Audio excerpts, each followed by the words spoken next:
Bonjour à toutes et à tous, bienvenue dans cette édition régionale. Avant de faire un point sur les titres qui marquent ce vendredi 31 mai, place à vos prévisions météorologiques avec ce temps qui redevient plus beau pour cette journée. On passe d'ailleurs la barre des 30 degrés à Bordeaux, ce ne sera pas le cas malheureusement dans la région, mais les températures augmentent avec des moyennes qui vont pour les maximales entre 20 et 23 degrés dans le nord et le Pas-de-Calais.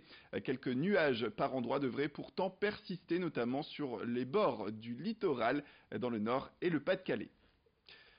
Le train, ce mercredi, la SNCF organisait une convention manager à l'île Grand Palais. Patrick Jantet, le président de SNCF Réseau, a réuni ses responsables territoriaux ce jour-là, dont Sandrine Godefroy. C'est la directrice de SNCF Réseau Hauts-de-France. L'occasion pour elle de parler de l'investissement de la SNCF en croissance constante. Comptez 400 millions d'euros en 2017, 500 millions d'euros en 2018 et 600 millions d'euros en 2019. Malgré tout, les équipes réunies n'ont apporté aucune réponse lorsqu'il s'agit d'évoquer les suppressions de lignes, les guichets qui ferment, des sujets qui sont pourtant chers aux associations d'usagers telles qu'Afon de Train ou encore Trainlife. Cette année, les investissements concernent donc des tronçons de la ligne à grande vitesse Lille-Paris, mais aussi des lignes de desserte fine en Picardie sur la ligne Beauvais et le Tréport. L'autre grand point, c'est également l'ouverture à la concurrence que la région va notamment mettre en place à hauteur de 20% d'ici quelques années. On écoute d'ailleurs cette directrice régionale au micro d'Idil Gunaï à ce sujet. C'est la région qui choisira. Elle a décidé d'ouvrir une petite partie de son réseau, donc environ 20% de son réseau à la concurrence.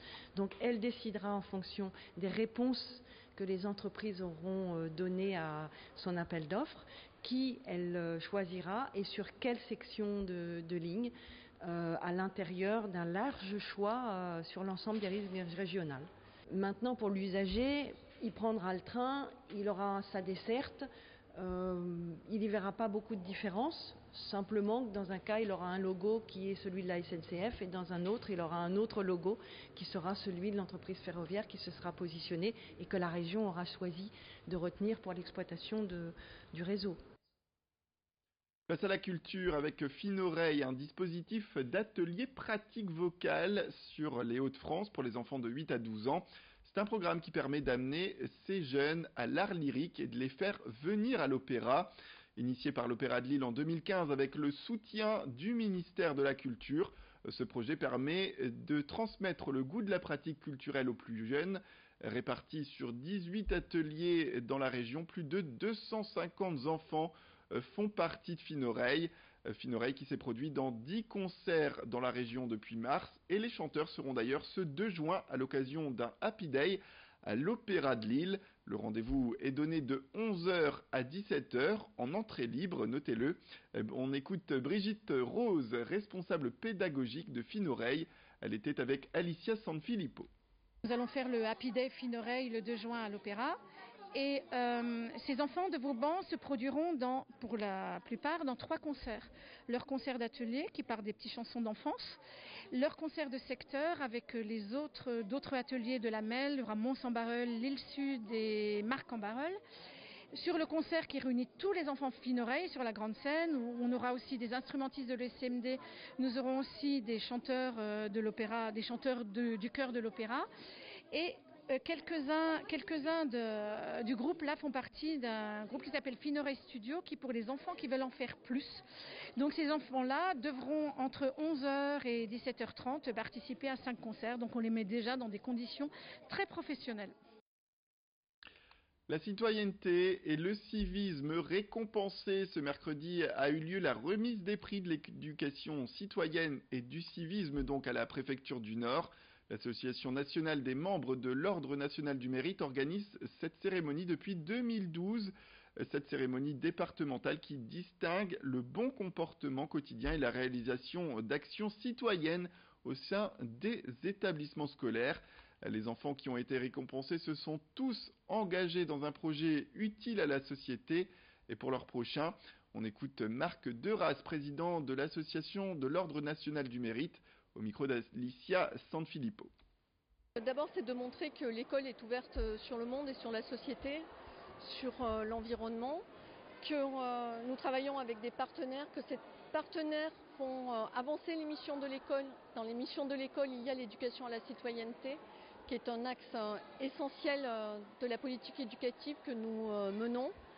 Et cela permet à des élèves de s'engager dans une pédagogie de projet. L'intérêt, c'est de faire comprendre aux jeunes qui sont des citoyens, de futurs citoyens actifs, et que leur réflexion dans leurs écoles, dans leur lycée ou dans leur collège, c'est important parce que c'est leur avenir qui est entre leurs mains. Voilà un sujet qui permet aussi de montrer toute l'importance de la citoyenneté aujourd'hui. Là encore, quelques informations supplémentaires. Il fallait qu'on récompense la jeunesse dans l'effort de comprendre la citoyenneté. Donc je crois que c'était important. L'ordre a considéré que c'était important. C'est des citoyens en devenir dans toutes les parties du milieu social français.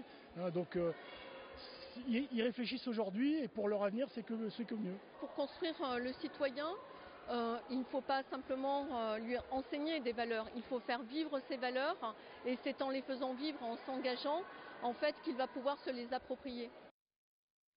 Le 1er juin, donc ce samedi, une journée entièrement gratuite et dédiée aux cultures urbaines a lieu à la gare Saint-Sauveur.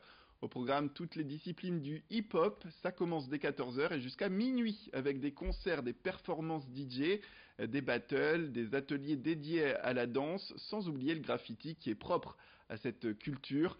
Un village est ouvert à tous, aux familles et aux enfants le samedi après-midi et le soir il s'agira de faire place aux concerts. L'autre grand point du programme, c'est également une journée spéciale femmes, ce sera le dimanche. On écoute Olivier Sergent, l'organisateur de l'événement.